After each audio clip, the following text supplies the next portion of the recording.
kita ulang sedikit lagi ya. Jadi kalau kita review ya, kita itu udah belajar cara mendesain balok, dan ini itu adalah hal-hal yang sangat mendasari dalam desain balok setelahnya gitu ya. Jadi nulangin lentur itu hal yang sangat paling mudah, paling dasar dari mata kuliah desain struktur beton gitu ya. Jadi harapannya itu kalian tuh benar-benar ngerti banget gitu ya. Jadi ilmu betonnya benar-benar kuat gitu. Nah, jadi kalian udah belajar kalau nulangin tulangannya ada di bawah aja gitu ya. Itu namanya tulangannya tunggal. Ini yang paling simplified gitu ceritanya. Kalau misalkan untuk menghadapi momen positif, taruh di bawah, menghadapi momen negatif, taruh di atas gitu kan ya. Itu yang paling simple. Lalu mulai agak advance gitu ya. Jadi kalian udah mempelajari kalau ngedesain lentur itu tulangan atasnya ikut dihitung gitu. Kalau tulangan tekan ikut dihitung gitu ya, jadi ini tulangannya ganda gitu, itu bagaimana mendesainnya. Dan itu ya itu bisa kalian desain jadi lebih optimum lagi gitu ya. Kalau ilmunya lebih advance lagi itu, nah itu kalian bisa ngedesainnya lebih optimum gitu. Oke, jadi kalau misalkan menghadapi momen positif, sebenarnya tulangan tekan di sini tuh juga kontribusi gitu ya. Jadi kalau di sini ingat pemainnya ada dua, yaitu si beton, pemain nomor 1. Ini tulangan, ini pemain nomor 2. Kalau tulangannya ganda, pemainnya ada 3 ya, jadi CC, CS, sama T gitu. Nah, sekarang itu kalian akan nambah lagi nih advance-nya materinya. Sekarang bagaimana kalau kan ini kan biasanya balok ya, balok terus ada pelatnya. Pelat sama balok itu biasanya dicor barengan. Ini tuh dicor barengan, ya nggak cuma ditaruh gitu ya, ini bener-bener dicor barengan, jadi monolit. Nah, sehingga ada suatu bagian pelat nih yang di sini nih, yang bisa kita klaim kekuatannya. Jadi ada suatu kayak bagian pelat gitu, ya sini juga, ini kan sebenarnya bagian dari ini ya, denahnya, misalkan seperti ini, gitu, gitu ya. Ini kan, ini baloknya. Nah, ini kan sebenarnya, misalkan ini 6 meter. Ini balok ini masih ada plat 6 meter ke kanan sama 6 meter ke kiri gitu ya. Nah, itu ada suatu bagian yang bisa kita klaim untuk nambah kekuatan ke balok kita gitu. Nah, sebenarnya berapa ya? Nggak bisa 6 meter, nggak bisa 3 meter ke kanan, beda warna aja ya. Yang bisa kalian klaim buat membantu kekuatan balok kalian, yang nggak bisa 3 meter ke kiri, 3 meter ke kanan gitu ya, jadinya lengannya sampai 3 meter, itu enggak. Tapi ada suatu daerah efektif yang enggak 3 meter, pasti kurang dari 3 meter, yang bisa kita klaim kekuatannya buat bantuin balok kita. Jadi bayangin aja, itu kalian akan mendesainnya lebih optimum lagi gitu ya. Nah, jadi itulah mata kuliah hari ini. Maksudnya materi hari ini. Oke. Kalau ada pertanyaan ini ya, langsung.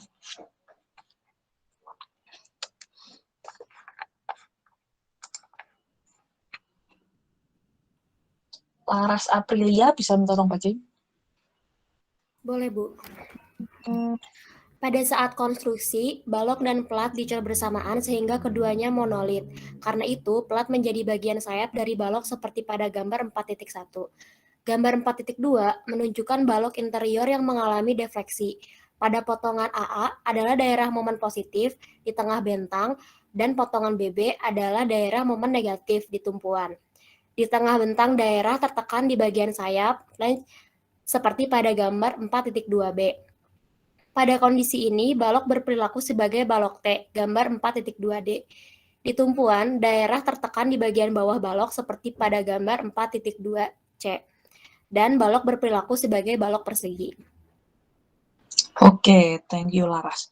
Ya, jadi Jadi ceritanya itu adalah memang apa kayak gini ya. Jadi keadaannya itu kolom-kolom, lalu ada balok, nah lalu ada pelat. Nah pelat itu biasanya dicor barengan. Jadi ini tuh bener-bener monolit.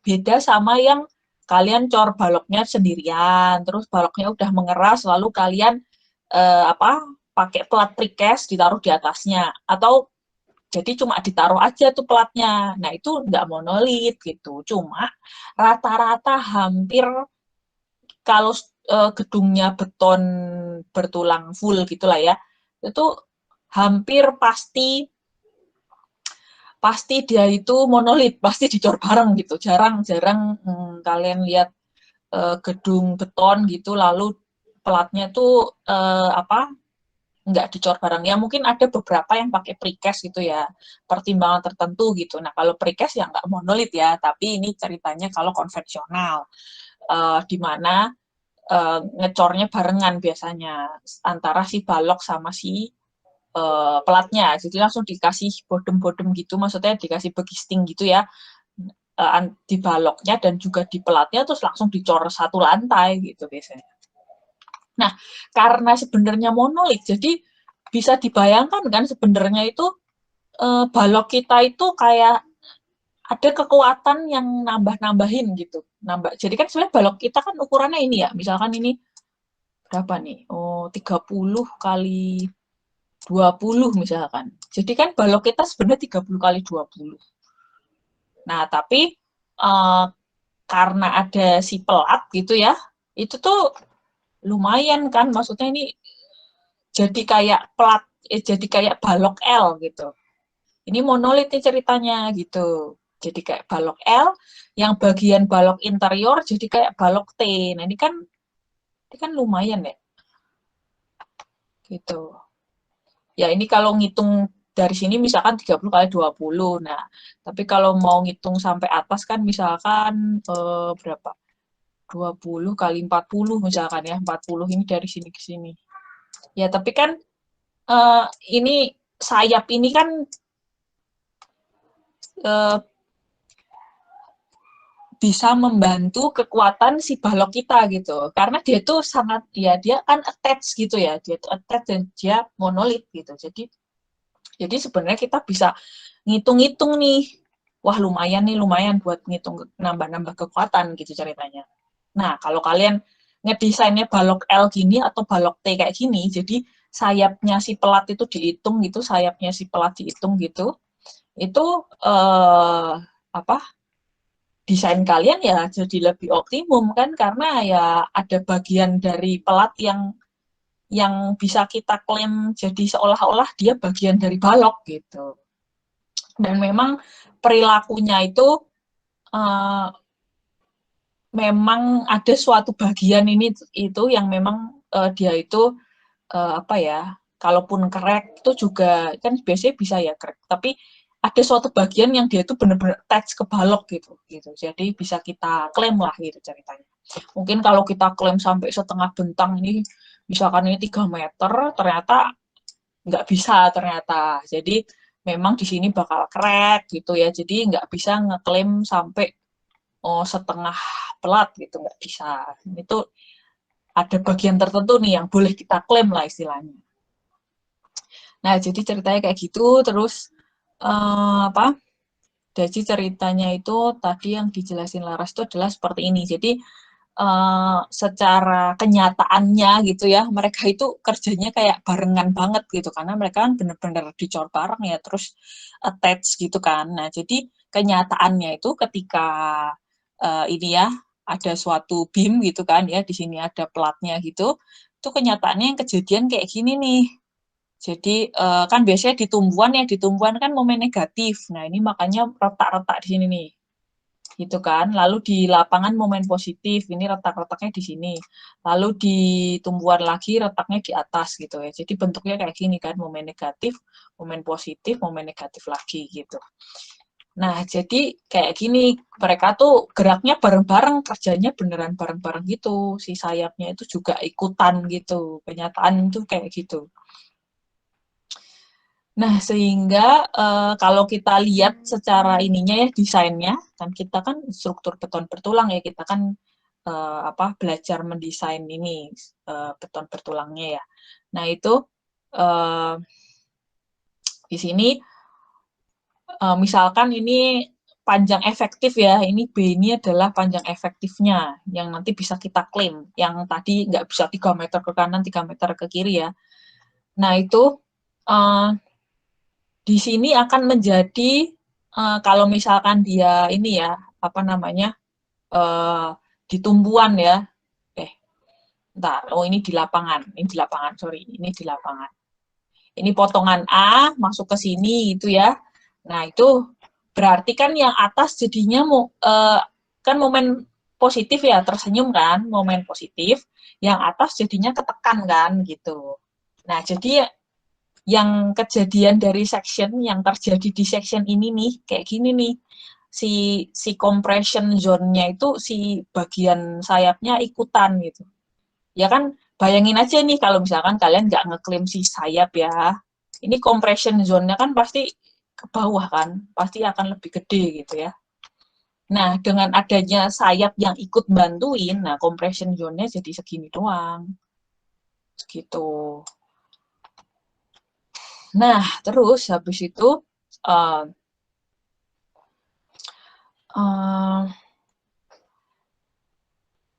kalau bisa juga dia itu compression zone-nya itu di atas, terletak di pelatnya gitu ya, bisa juga dia itu ini ya lewat gitu. Jadi kan ini kan si pelatnya kan segini ya, misalkan tebalnya 150 gitu. Nah, ini 150 terus ini ada lebihnya lagi sedikit gitu.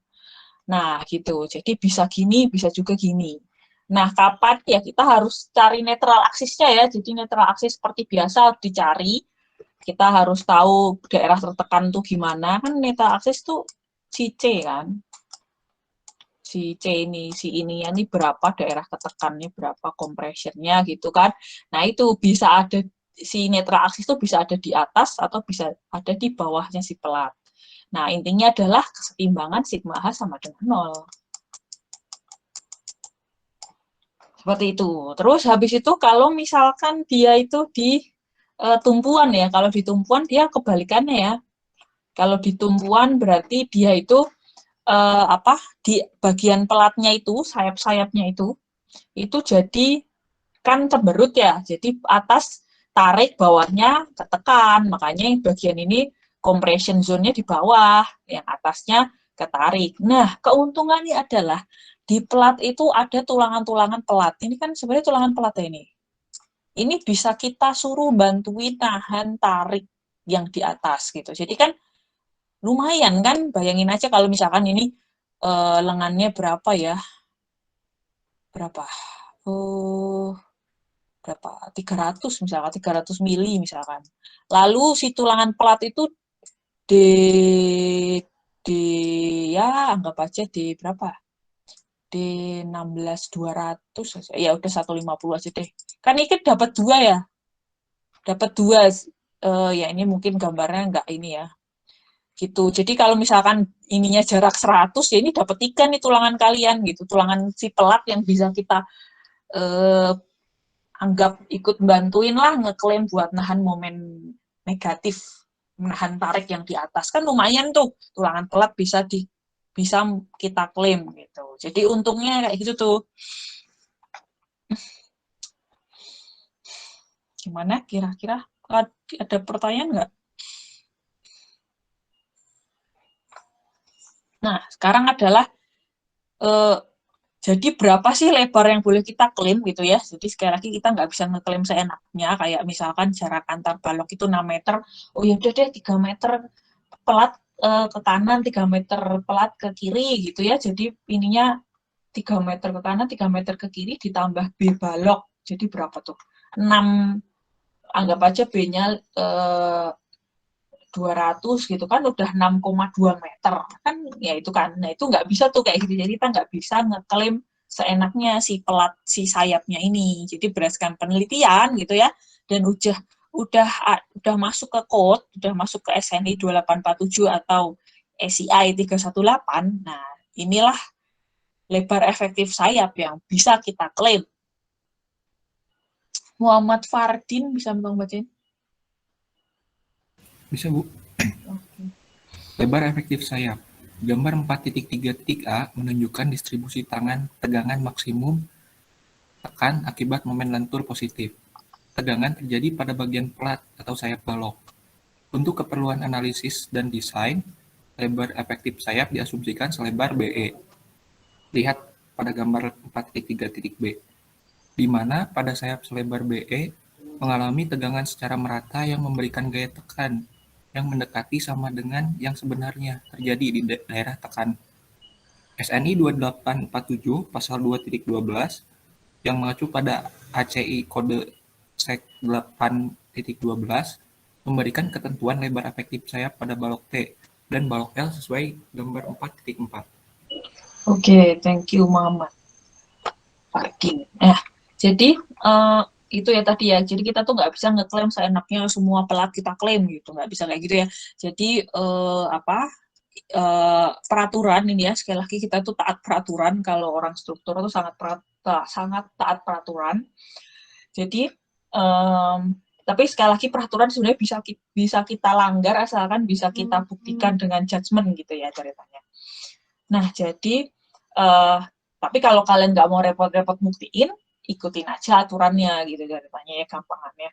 Nah, si SNI 2847 itu adalah peraturan beton di Indonesia. Ketika kalian mendesain beton apapun itu ya, struktur yang pakai beton aja pokoknya, kayak bangunan, jembatan, terus apalah ya, menara, tower yang gitulah, pokoknya yang dari beton gitu, itu semuanya harus mengacu ke ke 2847. Ya, tapi 2847 memang khusus banget, lebih besar memang khususnya fokusnya itu ke gedung sih gitu ya, tapi ya in general itu menggunakan kaidah-kaidah mendesain beton lah ya, udah berdasarkan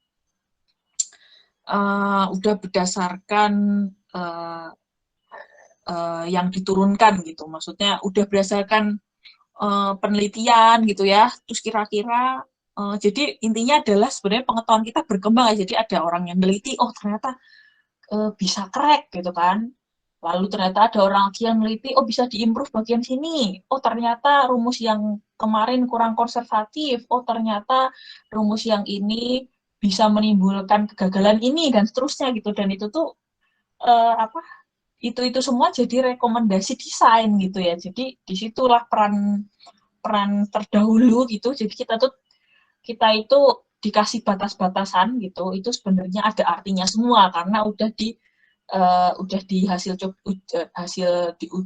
uji coba, observasi, evaluasi dan seterusnya gitu lah ya. Nah sebenarnya kalian nanti juga boleh kalian mengevaluasi ternyata rumusnya kurang terlalu overestimate misalkan, nah, itu juga boleh. Nah itu memang namanya knowledge selalu berkembang.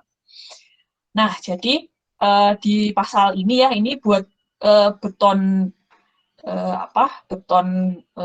kode gedung beton ya, kode gedung beton di pasal 812 itu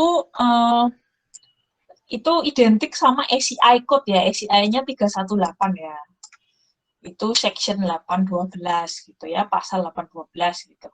Nah, itu lebar efektif sayap ditentukan gitu.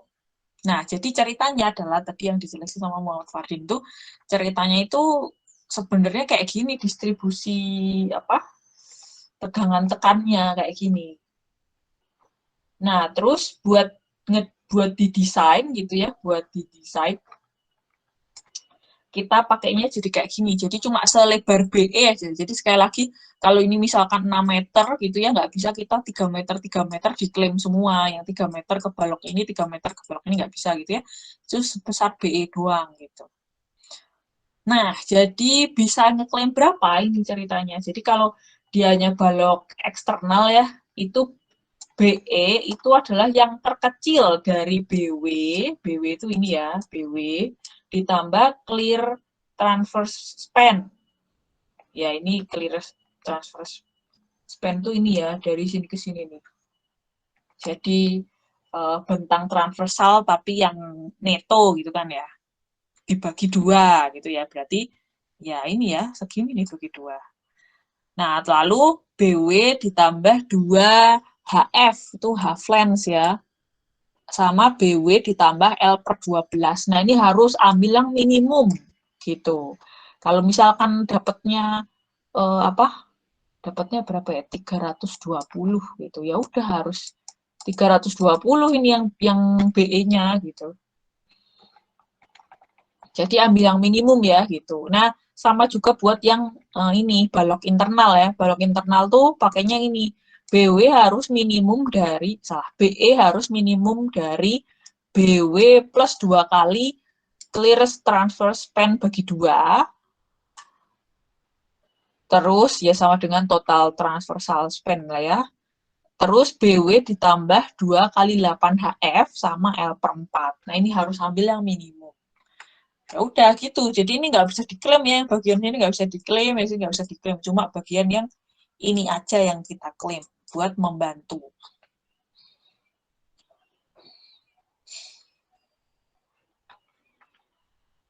Fernando Rasimin bisa Bang bacain?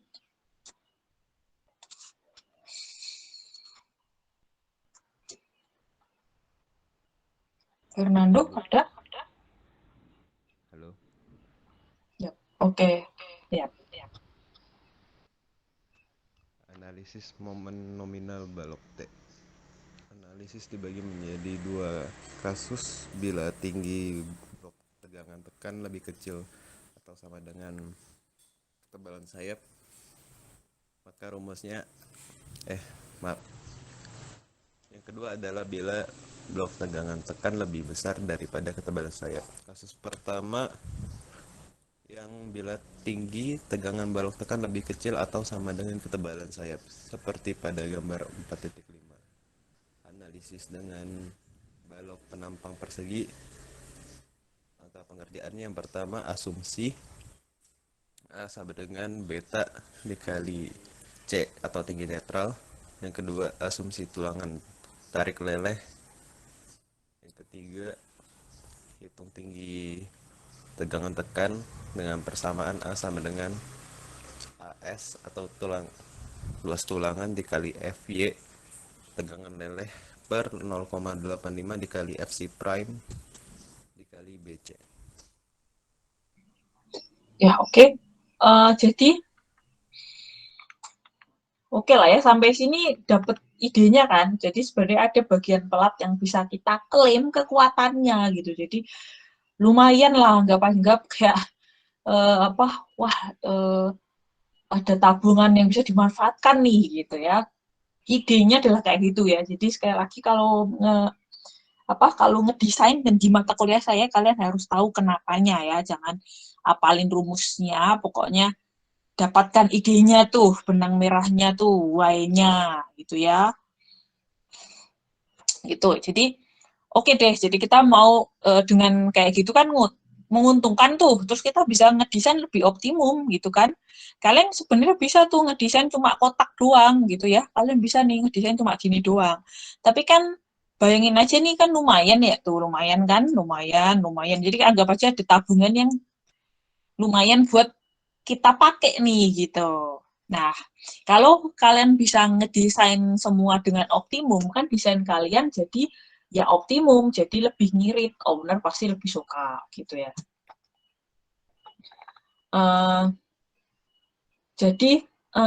Nah, kalau jadi slide sampai sini lebih ke itu tadi ya, ke understanding-nya. Nah, sekarang kita gimana emangnya gitu ya, cara ngedesain balok T gitu ya.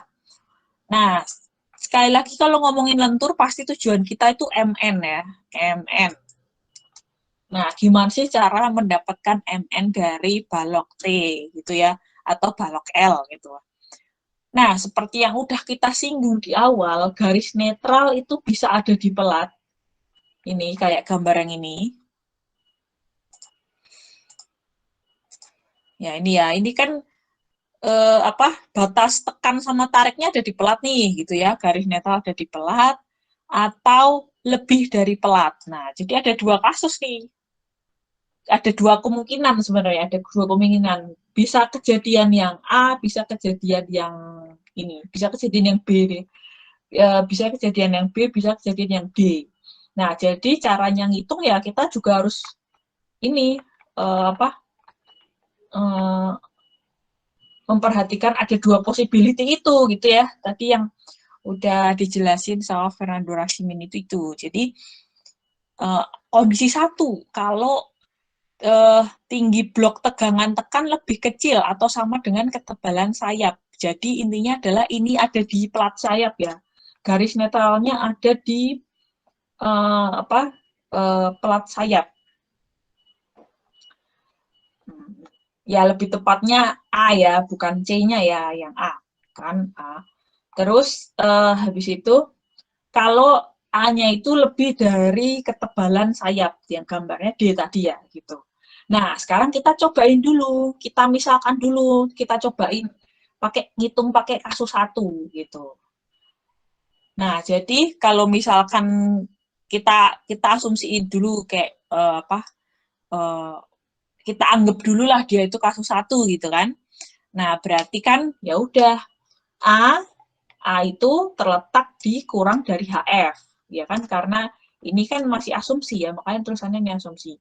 A ini berada dalam ketebalan pelat gitu kan ya, makanya A sama dengan A itu kan beta 1 kali C, ini kita udah tahu ya, kurang dari ketebalan pelat.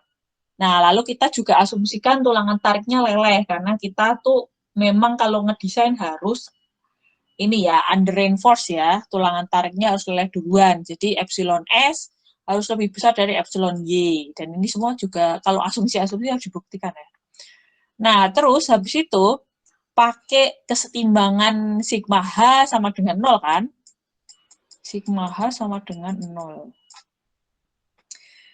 Nah, ini dapatnya itu. Jadi ini cuma sigma sama dengan 0 ya. Nah, ini sekali lagi jangan dihafalin lagi ya. Jadi ini bayangin aja ada ini. Gitu ya. Ini tuh si A-nya ada di sini lah ya. Nih, gini kan. Kan ini berarti ketekan ya. Ini semua ketekan. Ini semua ketekan, itu kan CC. Lalu di sini ada T. Tarik kan. Ini tekan. Gitu kan. Cuma sigma sama dengan 0 gitu kan. Ini BE. Ini A di sini. Gitu kan. Tinggal 0,85 FC prime BEA sama dengan AS kali FY. Maka A sama dengan bina ruas gitu kan. Nah itu. Jadi itu ini tadi jangan dihafalin gitu ya. Pokoknya kuliah saya jangan ngapalin. Lalu kita lanjutkan.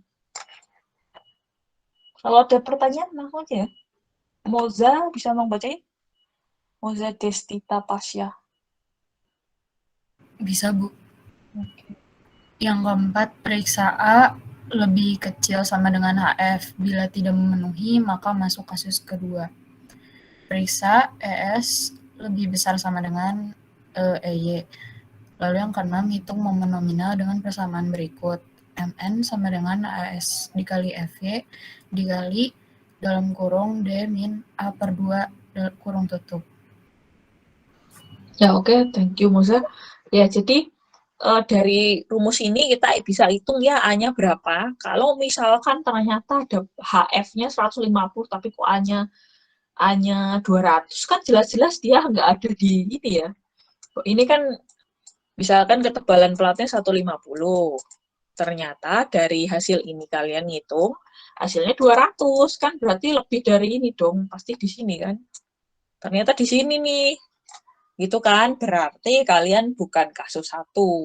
Masuklah ke kasus 2 gitu ya. Jadi kalau dari nomor 4 ini ternyata tidak memenuhi, langsung masuk ke kasus 2. Tetapi kalau ternyata benar ya, ternyata jawabannya berapa? 125 misalkan A-nya, kan berarti beneran ya masih ada di pelat gitu kan. Si garis A gitu. Ya udah lanjut. Selanjut itu kan kalian tadi mengasumsikan tulangan tarik leleh. Nah, ini harus dibuktikan juga ya. apakah epsilon S-nya lebih besar dari epsilon Y. Gitu. Itu ya itu sama aja kayak kalian ngehitung dua materi sebelumnya ya, yang tulangan tunggal sama juga dengan tulangan ganda gitu. Kan kalian gambarin aja diagram regangan gitu ya. Lalu habis itu kalian bisa dapatkan pakai kesetimbangan segitiga gitu kan. Nah, nanti dapat nih epsilon S. Ini kan kalian udah dapat A, lalu kalian bisa gambarin yang ini nih, regangan. Kan A itu beta 1 kali C, nah ini kan C ya. Lalu di sini juga udah tahu ya, ini D. Lalu kan ini 0,003 kan. Nah, ini kan tinggal kesetimbangan kan. Maksudnya bukan kesetimbangan. Perbandingan segitiga kan. Nah, itu kan lalu kalian dapatkan deh. Nah, apakah epsilon S-nya itu lebih besar dari epsilon yield? Epsilon yield adalah regangan ketika baja itu leleh ya. Kan tinggal ini kan, E sama dengan tegangan per regangan. Jadi, regangan yield adalah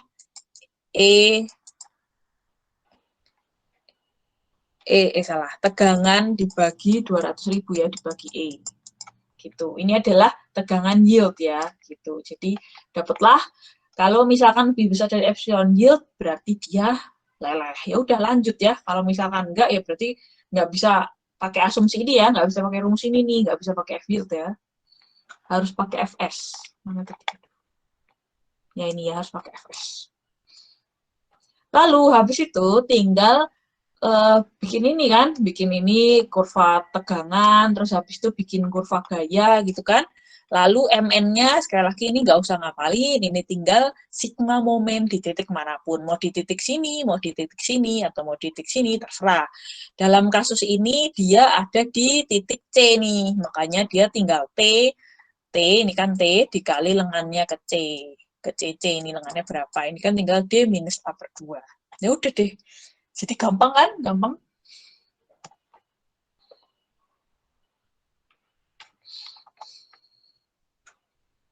Ada pertanyaan?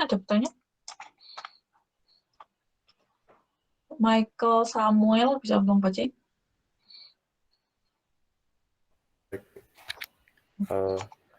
Kasus 2, A lebih besar daripada HF. Pada kondisi tinggi balok, tegangan tekan lebih besar dari tebal sayap. Penampang dianalisis dengan membaginya menjadi bagian sayap dan bagian badan seperti pada gambar 4.6. Bagian sayap, gaya tekan sesuai persamaan 4.3 berikut.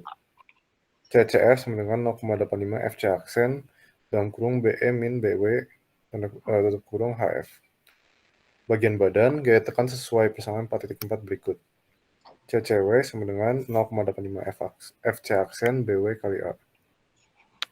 Nilai A pada persamaan 4.4 belum diketahui dengan syarat keseimbangan T sama dengan AS kali FY sama dengan CCF tambah CCW. Dapat nilai alfa sebesar T min CCF per 0,85 FC aksen BW. Ya, oke. Ya, jadi ini adalah kasus kedua ya. Kasus kedua itu kalau bayangin aja, ini sekali lagi pokoknya kalau kuliah saya kalau bisa membuka mindset dan pikirannya ya. Jadi angka-angkanya mah nggak usah dihafalin gitu ya. Mana tadi ada gambar manis tadi. Nah, ini ya. Jadi bayangin nih, sekarang tuh garisnya ada di setelah pelat gitu kan ya. Nah, ini kan fungsi ya, maksudnya kita kan nggak tahu ya ini kedalamannya berapa.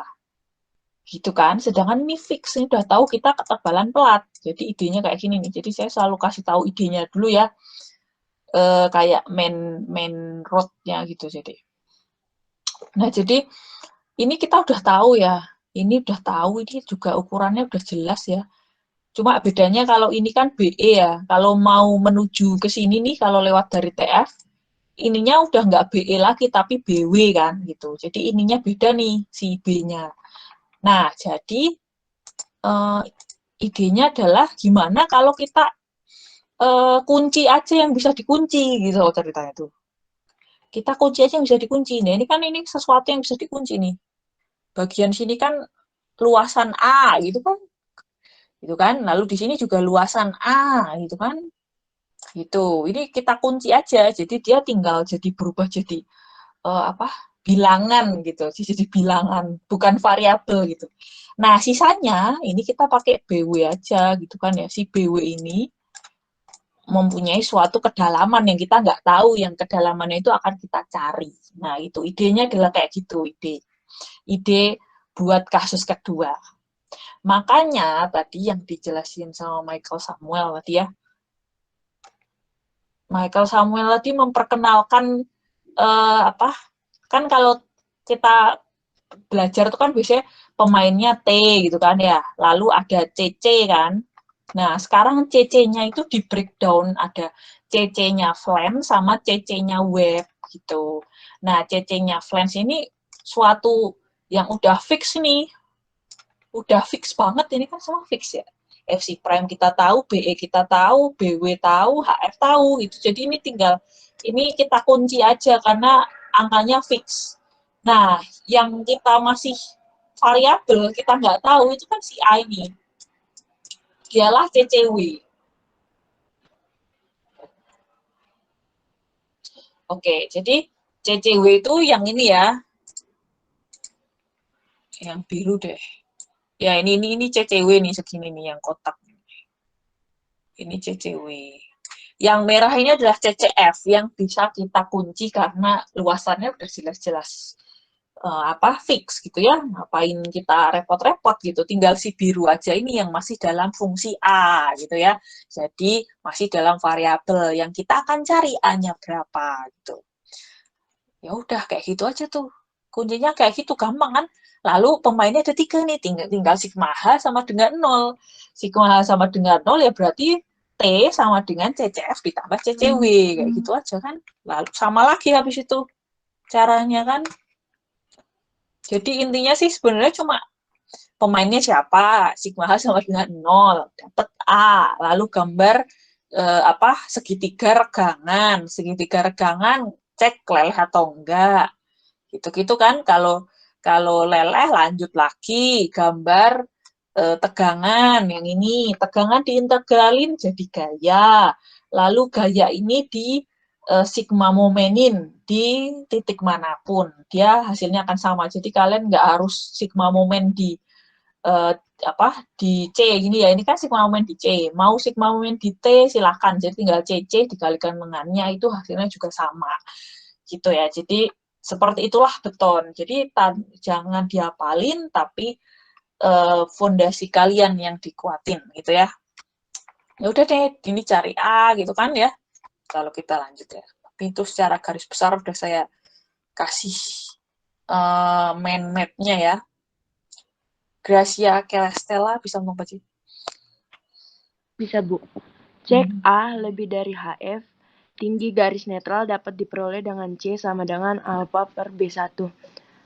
Periksa ES lebih besar dari sama dengan EY dengan ES sama dengan D kurang C per C dikali ECU.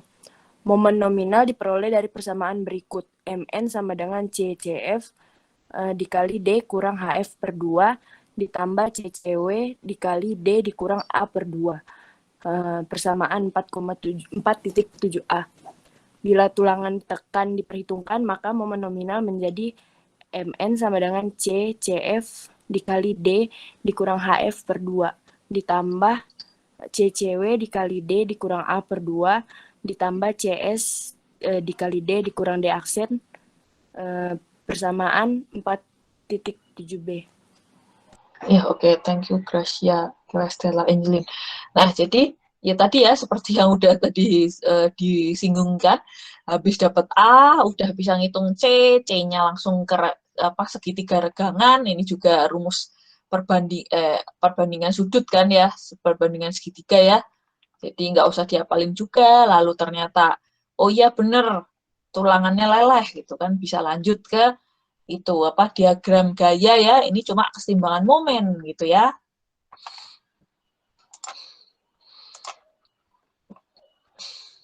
Mana tadi? Oh, ini nih ada gambarnya kan. Nah, jadi kan itu kesetimbangan momen aja ya. Jadi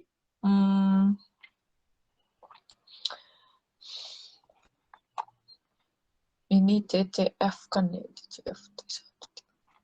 Bentar, T2 ini apa?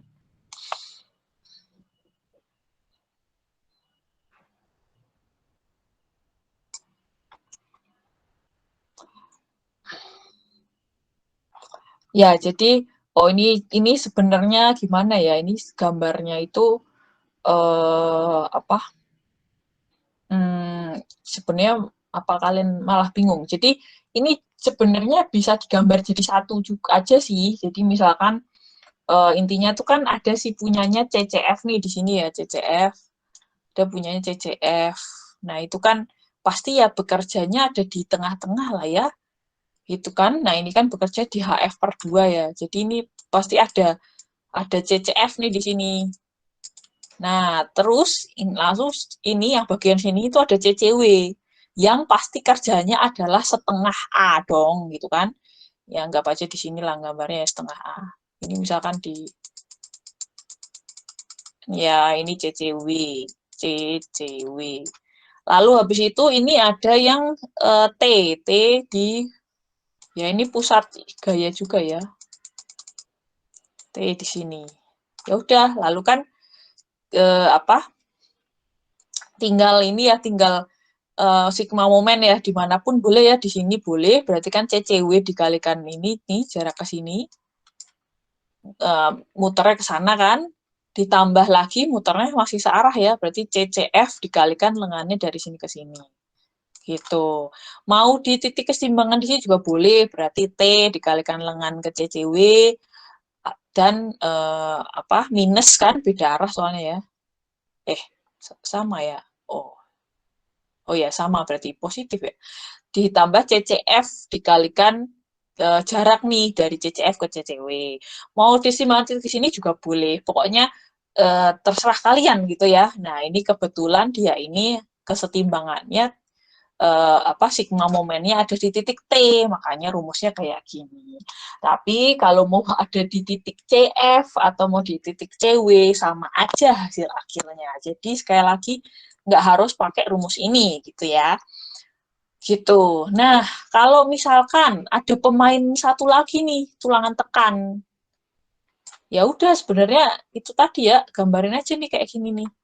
Ada pemain satu lagi, ini misalkan ada tulangan tekan nih di sini.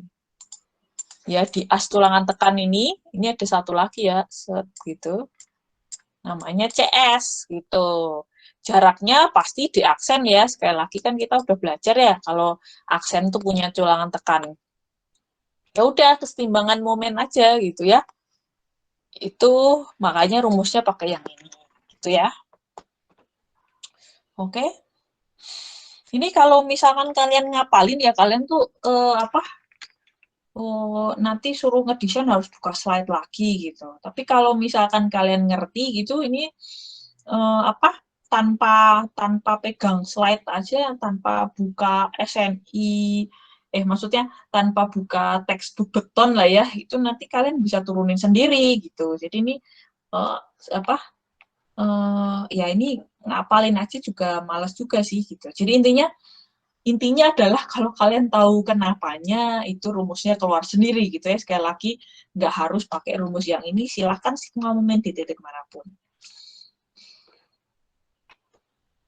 Oke, gimana?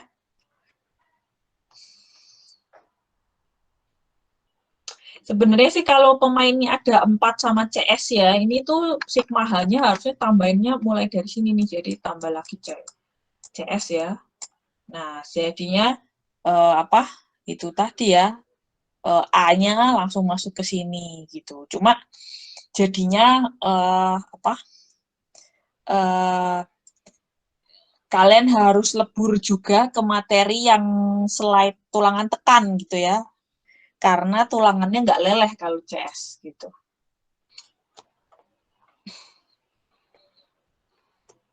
Oke, gimana? Ada ini nggak ada pertanyaan gitu nggak?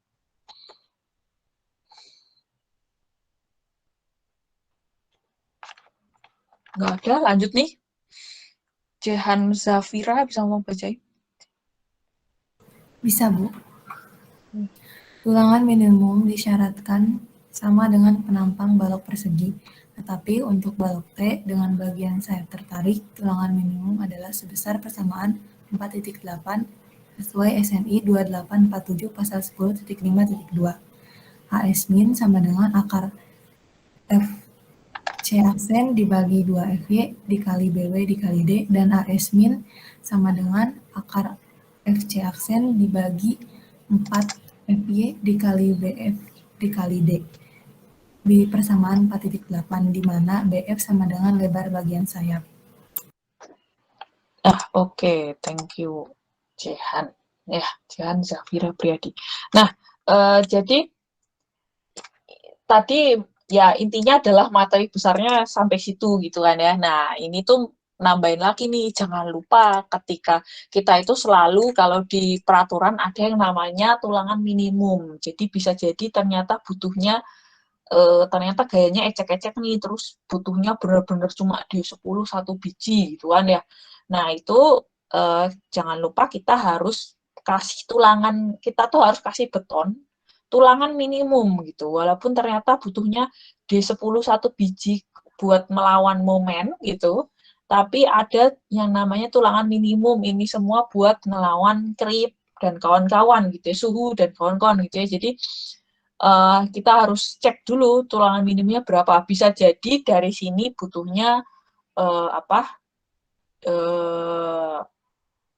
3D16 gitu. Sedangkan kalau dari momen butuhnya cuma 1D10 gitu. Jadi ini menentukan ya. Jadi pasangnya yang 3D16. Itu aja sih, cuma gitu doang. Baca dari SNI-nya. Jadi pokoknya ada namanya tulangan minimum, tulangan maksimum, cover minimum, yang gitu-gitu semuanya ada di peraturan. Kalau ada pertanyaan itu ya langsung.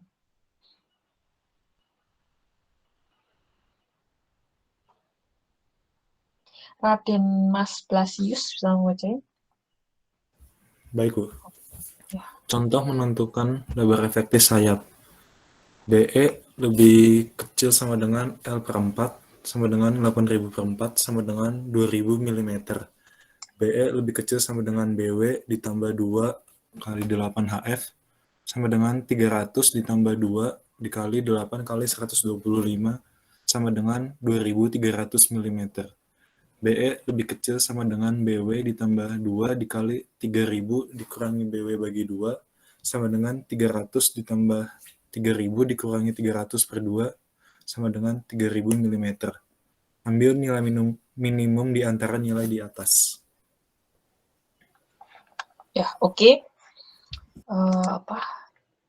Thank you, Raden Mas Blasius. Nah, ini contoh aja ya, contoh buat ngitung si BE tadi gitu kan. BE kan disuruh ngambil minimum dari, coba kita balik lagi ya.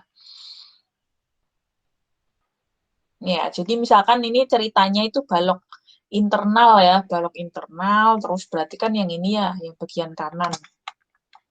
Yang ini ya, berarti BE harus minimum dari BW plus bla bla bla, BW plus 2 per BW plus 16 HF sama L per 4. Ya udah, terus ini contohnya kayak gitu.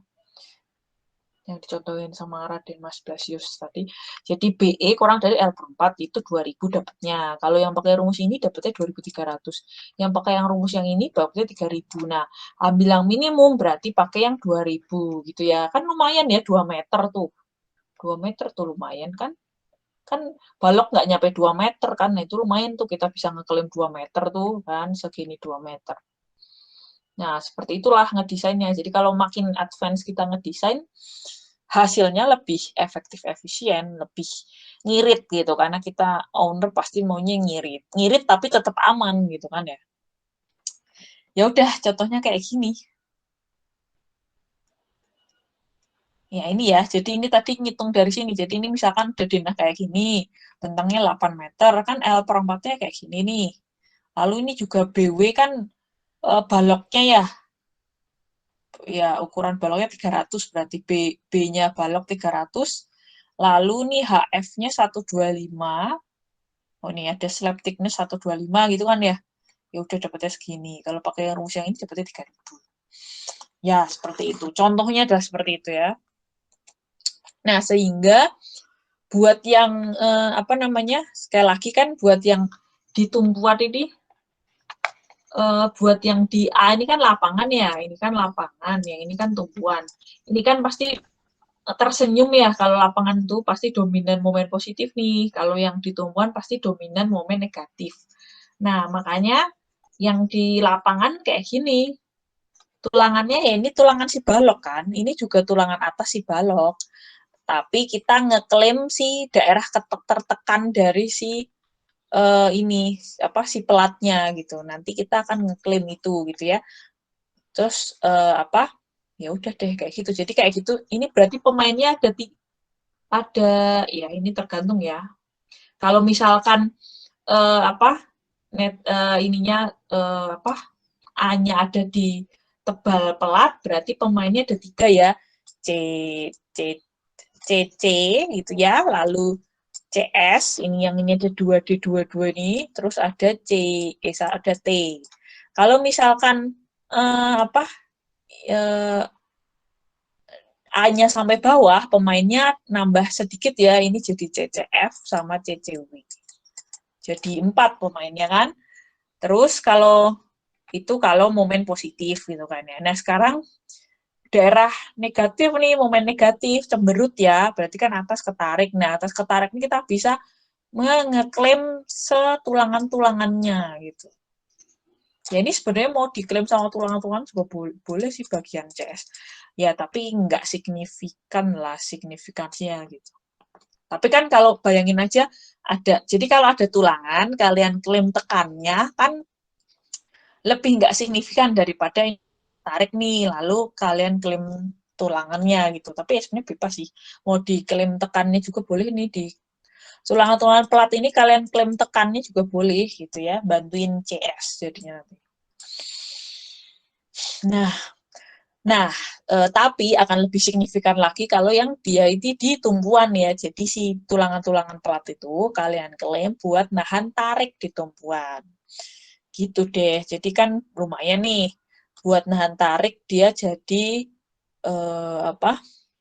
Nambah 6D16 gitu. Jadi ceritanya ini baloknya sama ya. Jadi baloknya memang di tumpuan itu dia pasangnya 3D22, di lapangan dia pasangnya 2. Itu ya, di bawah juga pas tumpuan dia kurangin nih, pasangnya 3D19, karena kan cemberut ya, ini kan ketekan, jadi tulangan kan nggak terlalu signifikan kan, ngapain kita pasang tulangan banyak kalau dia tertekan kan. Nah, kalau di bagian lapangan dia 6D16. Nah, tapi lumayan nih kita mendapat 6D16 di sini.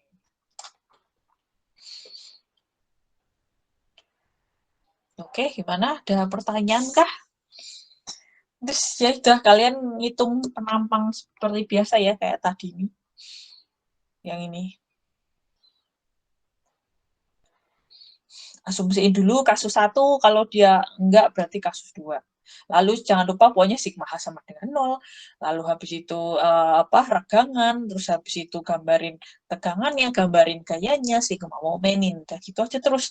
Jadi caranya sama terus kan gitu. Makanya kenapa yang kemarin-kemarin kalau kalian ngerti banget nih, dan itu saya juga nggak cepet-cepet ya ngajarinnya, jadi biar kalian ngerti itu, biar landasan kalian kuat tuh dalam perbetonan. Ini jujur aja saya kalau misalkan saya nggak ngerti kenapanya ya, lalu ini diapalin, jadi CCF sama dengan 0,85, FC prime BE kurangi BW kali HF, CCW sama dengan 0,85, itu tuh kayak, ya udah habis itu saya akan lupa gitu, saya nggak akan mudah merecall lagi, bahkan misalkan nggak bawa textbook beton atau slide beton gitu, itu bisa di-recall lagi sendiri dengan kalian gambarin itu tadi ya, gambarin ini pemain-pemainnya siapa, sigma H sama dengan 0, lalu gambarin regangannya, lalu gambarin tegangannya, lalu gambarin gayanya, internal force-nya, lalu sigma momenin di titik manapun. Nah, nanti keluar sendiri tuh rumus-rumusnya gitu ya. Jadi itu akan lebih berarti buat kalian juga sih, buat problem solving juga ya. Jadi critical thinking-nya juga dipakai. Oke, gimana, ada pertanyaan nggak? Kalau nggak ada lanjut lagi ya ini ya. Lanjut. Dinda Aisyah bisa membacain? Bisa, Bu. Compute the positive design moment capacity of the beam shown in figure 511. The concrete and steel strength are 20 megapascal and 420 megapascal respectively. The beam is contained number 10 10M seat troops not shown in figure 511. 1. Compute BE.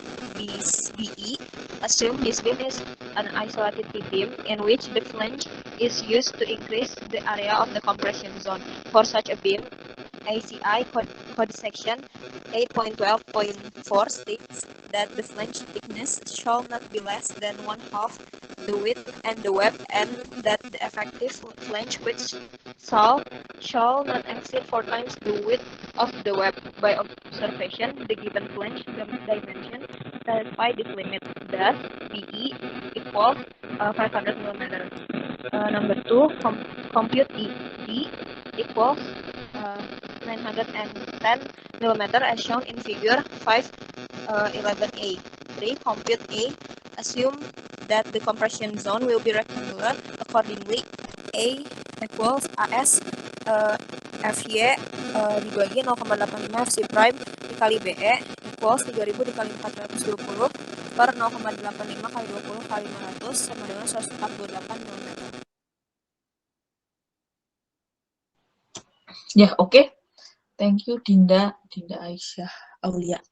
Nah, jadi ini ada contoh nih, ada contoh. Jadi sekali lagi kalau ada soal, pokoknya kalian pahami dulu soalnya, lalu jawab yang ditanyain aja. Sekali lagi jawab yang ditanyain aja. Jadi kalian tuh nggak ngabis-ngabisin waktu gitu ya. Jadi kadang-kadang orang malas yang bener gitu ya, orang malas yang bener tuh justru malah think smart gitu, karena dia males nih repot-repot gitu ya. Dia pikir dia mikir nih, loh ini lebih cepat kayak gini nih gitu ya gitu. Jadi dia bisa mendapatkan jalan yang efektif, efisien, yang nggak bikin dirinya repot. Gitu. Jadi kadang-kadang orang males itu males yang bener ya, itu bagusnya kayak gitu tuh. Jadi nggak salah juga nih kalian kalau males tuh, justru kalian cari cara biar cepet gitu ya. Gitu. Nah, jadi jangan sampai tuh ditanyain A gitu, kalian repot-repot cari B dulu gitu. Nah, itu kelihatan banget tuh kalau kalian tuh nggak paham soalnya gitu. Dan mungkin juga nggak paham materinya gitu ya. Jadi bisa langsung menuju misalkan gimana ya? Maksudnya kalau mau ke Jakarta bisa langsung menuju langsung aja nih rute A gitu kan. Tapi kalian muter dulu ke selatan dulu baru ke utara misalkan. Nah, itu kan kayak nyusah-nyusahin gitu ya gitu. Jadi biasanya orang males pasti nggak akan mau tuh kayak gitu. Ngapain kalau dia mau ke utara, dia ke selatan dulu gitu ya.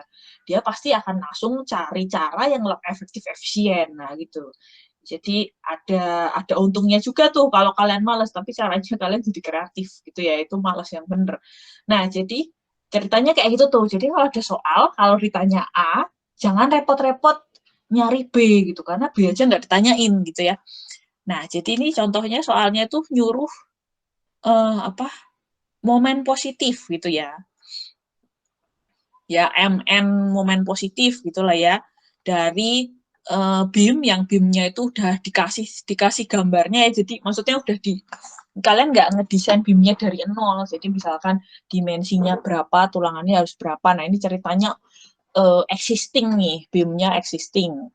Figure 5-11. Nah, ini ya. Jadi existing nih, kalian jadi dari BIM existing ini tolong cari momen negatif positifnya. Itu kan cuma gitu kan disuruhnya.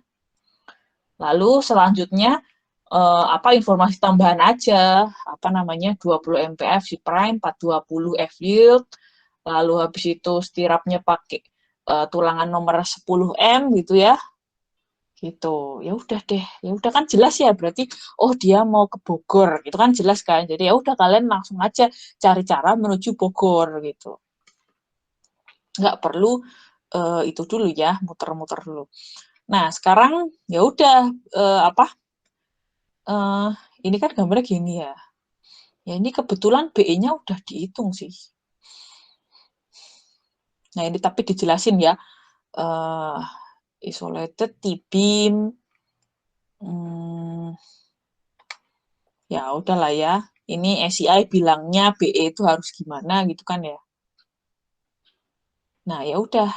Ya intinya adalah kalau misalkan BE-nya ini nggak diketahui gitu ya, tapi kalian dikasih ini denahnya, itu ya caranya tinggal ngitung ini ya. Dasarnya adalah ini ya, SCI atau 2847 nih, buka ininya aja. Ya kalau ini ya mungkin harus, ya ini mungkin harus agak diapalin ini, oke lah, harus agak diapalin. Tapi pokoknya kalau rumus yang lain ini nggak usah diapalin ya. Gitu.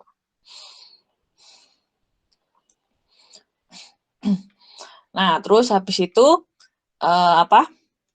mencari D gitu ya, D-nya 610. Nah, ini kebetulan udah dikasih tahu sih D-nya 610. Nah, kalau misalkan nggak diketahui, nah itu kalian harus D itu adalah titik tangkap dari sekumpulan ini nih T di sini menuju ke serat atas gitu. Itu adalah D gitu ya. Jadi ya udah cari ininya ya. X bar Y bar kalau kalian punya tulangan kayak gini gitu kan. Kalau tulangannya satu garis kan tinggal jelas-jelas ininya ya segaris tulangannya gitu. Nah, kalau dua lapis kayak gini ya kalau misalkan simetris ya jelas-jelas di tengah-tengah antara ini ya. Kalau enggak, nah itu kalian harus cari X bar Y bar si tulangannya. Kalau di atas 3 di bawah 2, nah itu, atau di bawah 3 di atas 2 gitu, itu kalian cari X barnya ya ada di mana, Y barnya ya. Oke, terus habis itu ya udah kayak cara biasa ya. Jadi ini ceritanya ini sigma H sama dengan 0. Sekali lagi jangan dihafalin, ini cuma sigma H sama dengan 0. Ya ini kita lihat dulu ya pemainnya siapa. Kalau misalkan itu tadi ya, kalau misalkan yang jelas kan ini ada T gitu kan. Lalu kalau dia ada di dalam pelatnya berarti langsung aja cuma T sama CC gitu kan ya. Gitu. Ya kan kita biasanya asumsiin dulu kan ya dia di bawah. Ya udahlah ya. Nah, dia awalnya kan kita asumsiin dia kasus 1 tuh. Jadi pemainnya kan cuma T ini sama CC ya. Misalkan ini ada di sini gitu kan. Berarti pemainnya tuh CC sama T gitu kan. Lalu sigma sama dengan 0 gitu kan. Ternyata dapatnya A-nya 148. Nah, 148 tuh kan lebih dari flange-nya ya. Flange-nya tadi berapa sih? Flange-nya 125 nih. Nah, berarti dia bukan kasus 1 gitu ya. Dia bukan kasus 1. Jadi kita harus menuju kasus 2 di mana lokasinya melebihi dari platnya gitu. Kalau ada pertanyaan langsung ya. Agung Rahmat Hadia bisa ngomong bisa? Bisa, Bu. Because A is greater than the thickness of the flange, HF sama dengan 125 mm, our assumption that the compression zone is rectangular is wrong, and our calculated value of A is incorrect.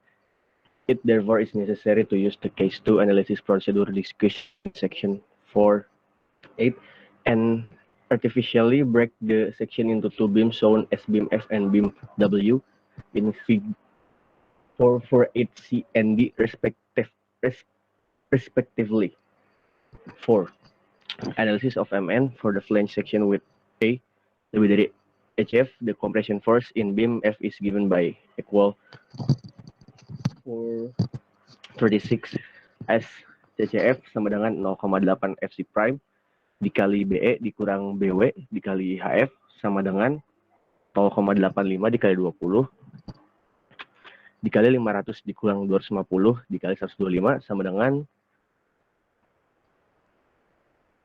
531.250 Newton. The compression force in beam W is given by equal for 37 as CCW sama dengan 0,85 dikali FC prime dikali BW dikali A. Iya, oke. Thank you. Agung Rahmat Hadiah ya. Nah, jadi kayak gitu ya tadi. Ternyata kan kita asumsiin dia kasus 1, ternyata enggak nih, dia lebih kan. Oh, berarti dia kasus 2. Jadi A-nya itu melewati pelatnya gitu kan ya. Nah, ya udah berarti pemainnya dari tadi 2 nih. Nah, jadi 3 ya. CC ini jadi CCF sama CCW ya. Ada CCF sama CCW. Ya udah kita breakdown kan. Sekali lagi tadi CCF kan sesuatu yang udah fix. Ini kan sesuatu yang udah fix nih segini nih. Sesuatu yang udah fix ini si CCF nih. Oh ya, ini udah ada gambarnya. Ya ini kan udah fix banget nih. Ngapain pusing-pusing kan ya kita.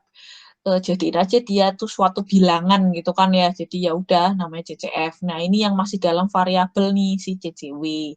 Ya udah pemainnya ada 3 nih, CCF, CCW sama T.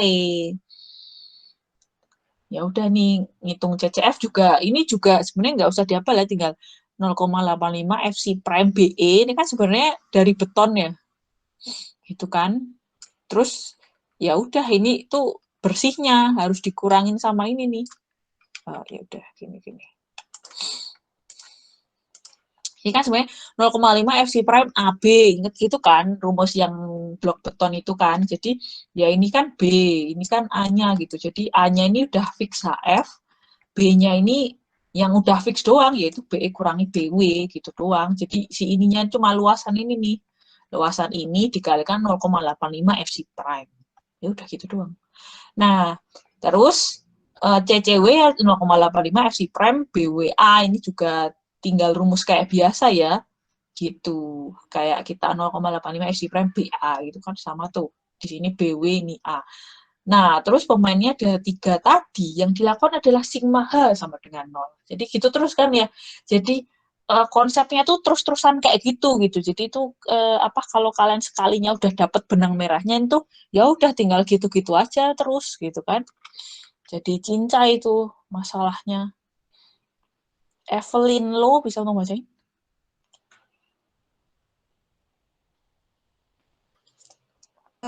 Bisa Bu. Oke. Of course, the depth of witness stress block A is the major unknown for this section analysis procedure. It is found by setting the tension force. T sama dengan AS kali FY sama dengan 3000 dikali 420 sama dengan 1.260.000 Newton equal to the sum of the compression force as was done to derive A sama dengan T dikurang CCF per 0,85 FC aksen kali BW sama dengan 1260 dikurang 531,25 dikali 10 pangkat 3 dibagi 0,85 kali 20 kali 250 sama dengan 171,47 mm. With this value of A, CCW sama dengan 728747 Newton. Before calculating MN, we must confirm that the tension still is yielding using C sama dengan A per beta 1 sama dengan 171,47 bagi 0,85 sama dengan 201,7 mm. Can be used to calculate the tension still strain as epsilon S sama dengan D kurang C bagi C kali epsilon CO sama dengan 610 kurang 201,7 dibagi 201,7 dikali 0,003 sama dengan 0,00607. This clearly exceeds the yield strain 0,0021, so the assumption that the tension still is yielding is confirmed. It should be noted that the distance to the extreme layer of tension still dt will exceed the for this section, so the strain at the extreme layer of. Oh, oke. Ya, ya. Jadi kelihatan sebenarnya caranya habis itu kan sama ya, kayak cara-cara sebelumnya. Jadi sigma H sama dengan 0 gitu kan ya. Pemainnya ada 3 nih, T, CCF, sama CCW. Ya udah tinggal sigma H sama dengan 0 kan T dikurangi CCF dikurangi CCW sama dengan 0. Lalu CCW kan breakdown-nya adalah 0,85 FC prime BWA gitu kan, tinggal pindah ruas. Maka rumusnya seperti ini. Nah, ini juga kalau tahu kan kalau internet cuma sigma H sama dengan 0, jadi kalian nggak usah ngapalin T minus CCF dibagi 0,5 FC prime BW gitu. Nggak perlu tuh, ini cuma sigma H sama dengan 0. Habis sigma H sama dengan 0, lalu kan dapat A-nya ya, dapat A sama dengan dapat C. Dapat C bisa nggambarin kurva regangan.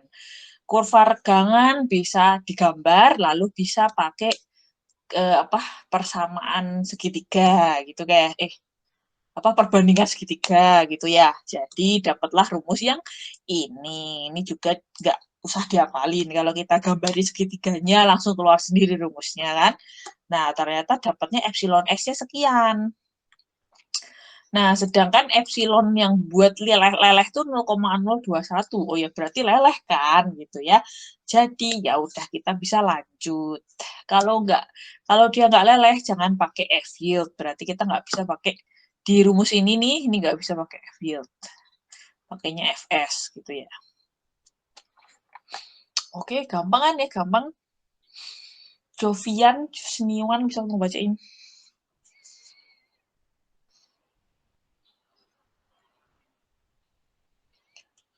Jovian. Nggak ada Jovian. Louis Mary. Ada, Bu. Oh ya, oke. Bisa tolong bacain. Oke. Bisa, Bu.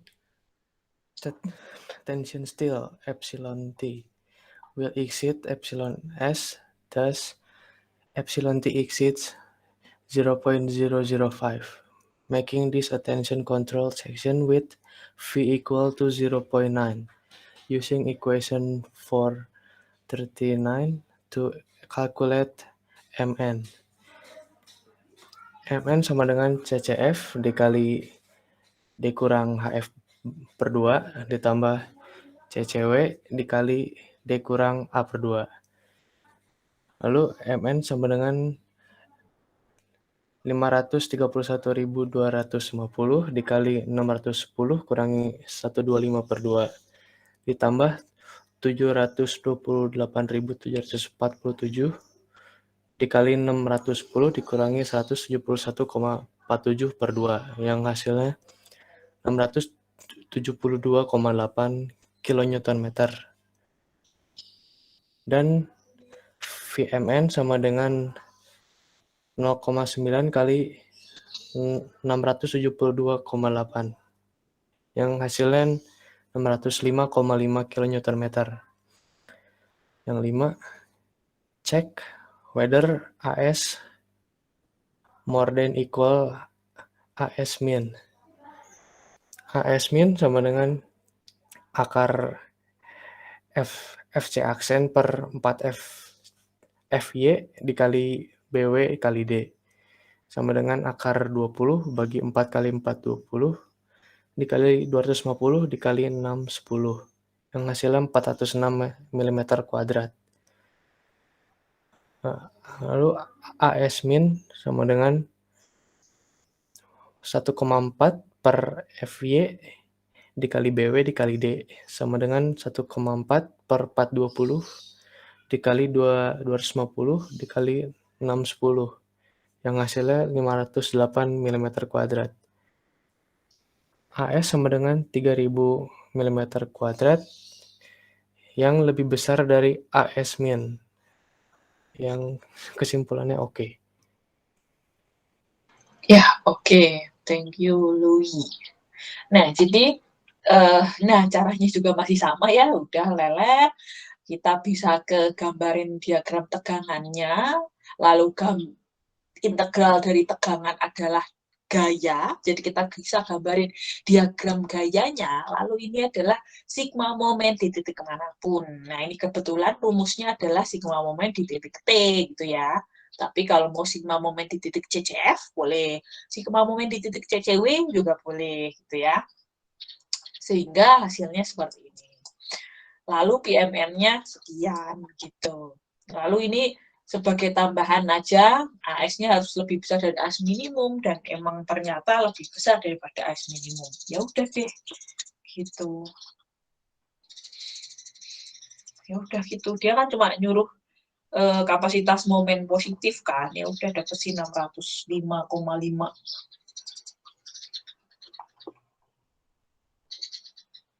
Sampai sini ada pertanyaan kah? Ada satu contoh lagi nih.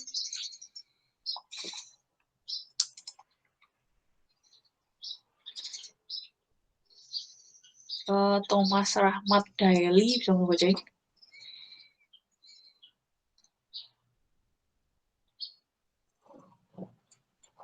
Thomas.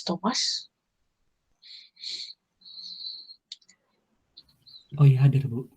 Oke. Bisa minta tolong bacain? Okay. Analysis of this section in positive and negative bending. 1. Determine BA for a beam T section that is part of a continuous floor system. Consider the portion of the continuous floor system shown in figure 445 and the central floor beam spanning in the horizontal direction. The beam section corresponding to section lines AA and BB in figure 445 are given in figures 446 and 447 respectively. The limits given in ACI code section 8.12 for determining the effective width of the compression flange for a beam section in a continuous floor system are BL lebih kecil sama dengan L per 4 sama dengan 24 feet dikali 12 inch per feet per 4 sama dengan 72 inch. BE lebih kecil sama dengan BW plus 2 dikali 8 HF sama dengan 12 inch ditambah 16 kali 5 inch sama dengan 92 inch. BL lebih kecil sama dengan BW ditambah 2 dikali 10 feet dikurang BW per 2 sama dengan 10 feet sama dengan 120 inch. Ya, oke, thank you. Nah, ini sebenarnya ini sebenarnya kayak ini ada yang metriknya. Harusnya yang ini ya. Jadi ini sebenarnya sama persis sih, soalnya hal persis kan. Nah, ini sebenarnya yang tadi nih kita bahas nih. Yang awalnya gimana sih nyentuhin BE. Nah, ini tuh ternyata soal yang sama nih. Jadi kayak gini nih. Konfigurasi platnya gitu ya, lalu berapa kasih BE, nah yang waktu itu, nah itu sama. Jadi ini ngambil dari textbook ya, hal ini ngambil dari textbook. Nah, di textbook itu nyediain dua, dalam metrik sama dalam imperial units gitu ya. Nah, ini contohnya ya itu tadi, kita ngitung gitu ya, ternyata dapatnya 2 meter. Ya, ambil yang minimum gitu ya. Jadi ini ternyata masih sama ya, ternyata yang tadi. Nah, jadinya kayak gini tadi ya, ini juga udah kita bahas ini tadi.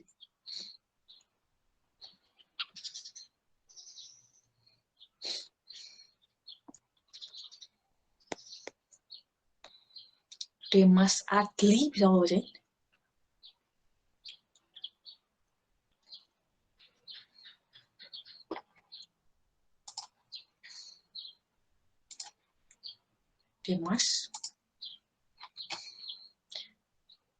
Mas Adli Dwi Santo.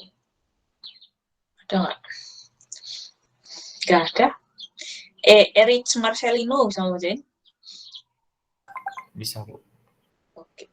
For parts 1 and 2, use the following material properties. Fc prime sama dengan 4000 PSI, enggak kurung beta 1 sama dengan 0,85, and Fy sama dengan 60 KSI.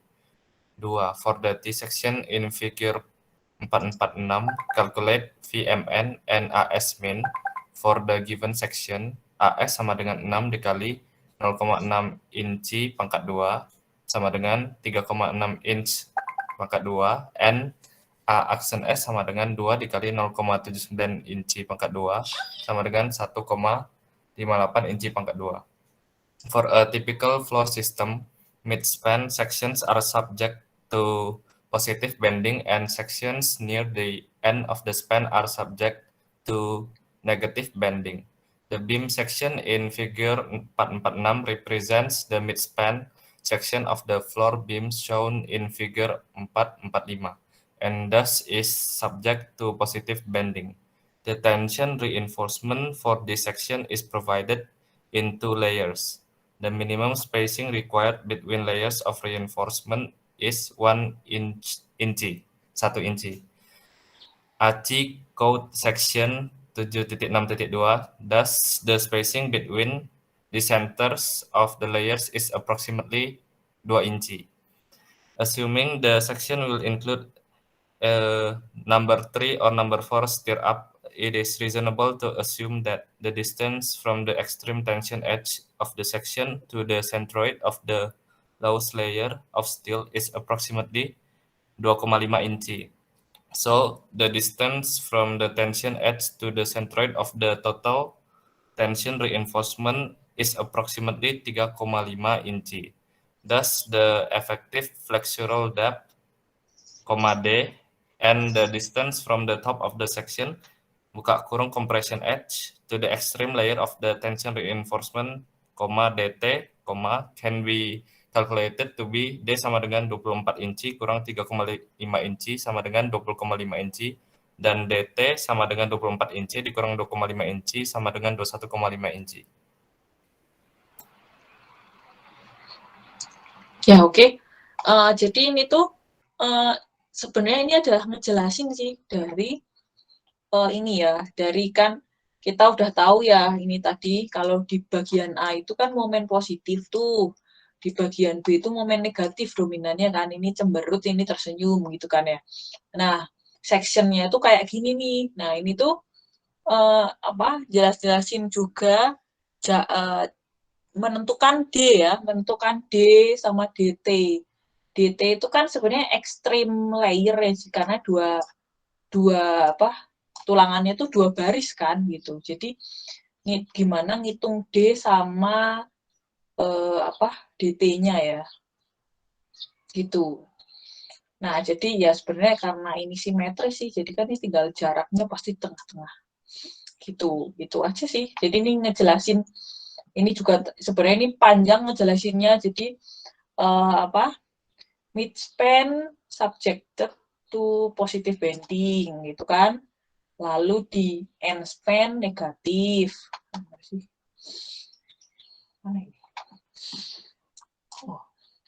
End span negatif. Terus habis itu makanya untuk menghadapi momen positif itu kan, makanya pakainya yang figur 446 itu konsepnya kan, 446 yang ini itu kan momennya positif ya. Jadi emang kelihatan kan tulangannya banyak, yang di bawah kan tersenyum tuh, yang di atasnya cuma 2 gitu. Terus ngitungnya gimana nih D-nya gitu juga ya.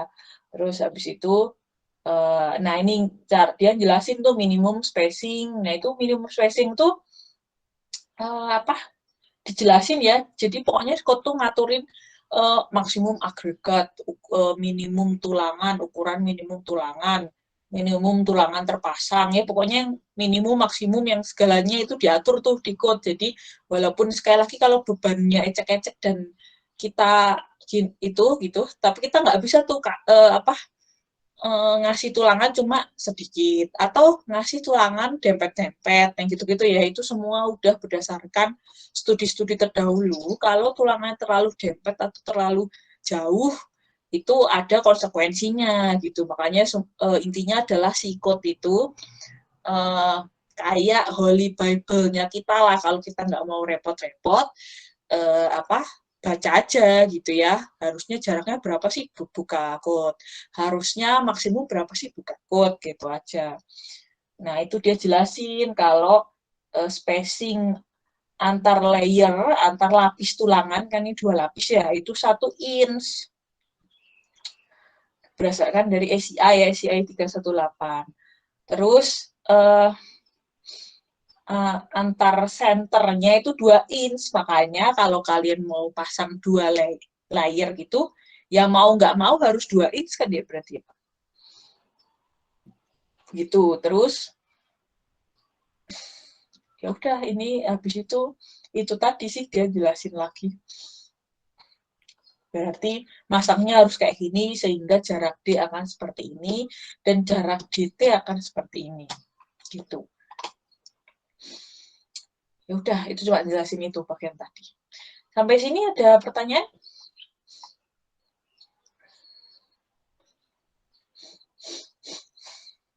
Oh ya, ini cuma disuruh analysis of text section in positive and negative bending. Bu. Oh ya? Maaf tadi mic saya bermasalah Bu, jadi nggak bisa baca Bu. Nama saya Jovian Bu. Oke.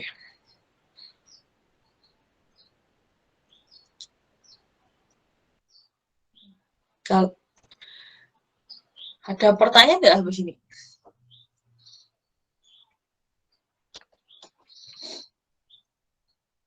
Ya, jadi kayak gitu aja ya, intinya tuh sigma H sama dengan 0, gambar regangan, lalu gambar tegangan, lalu gambar gaya, lalu sigma momen di titik manapun nih, gitu aja terus tuh. Tinggal pemainnya tuh kadang 2, kadang 3, kadang bisa dikunci, kadang harus di goal seek ya. Maksudnya kadang harus di metode uji coba kayak yang kalian ngitung CS ya. Gitu-gitu, tapi sebenarnya konsepnya kalian bisa lihat benang merahnya kan, sebenarnya itu pola berpikirnya gitu-gitu aja gitu. Jadi mau diputar-putar apapun gitu ya, kalau kalian dapat idenya, oh maksudnya cuma kayak gini gitu kan, ya itu ya udah, habis itu masalah di depan kalian menjadi sangat-sangat lebih mudah gitu.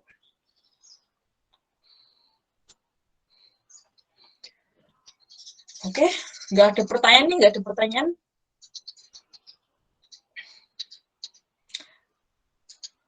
Laras, kira-kira ada pertanyaan nggak?